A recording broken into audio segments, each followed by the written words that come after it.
நண்பர்களுக்கு வணக்கம். எப்படி நம்ம பதப்படுத்துறது, அதாவது நிழல் காய்ச்சல் அப்படிங்கிறது தான் பெஸ்ட்டு. வெயிலில் போட்டிங்கன்னா அந்த க்ரீனிஸ் இருக்காது. அதனால் நிழலில் தான் காய வைக்கணும். கீழே ஒரு தார்பாய் விரிச்சுக்கங்க.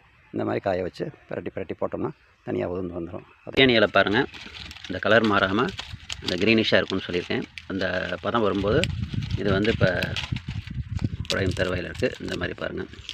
இந்த மாதிரி இருந்தால் தான் கடையில் மார்க்கெட் எடுத்துக்குவாங்க.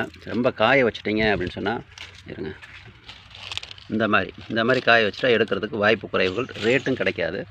அதனால் இந்த மாதிரி பதம் வரும்போது நம்ம எடுத்து இந்த மாதிரி உதுத்தரணும்.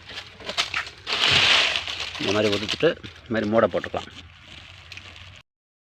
போட்டு நம்ம ஈஸியாக மார்க்கெட் பண்ணிக்கலாம். மார்க்கெட் நிலவரம் விலை என்னங்கிறது அடுத்த ஒரு பெரிய வீடியோவில் நம்ம கண்டிப்பாக விலை நிலவரத்தை சொல்கிறேன். நன்றி.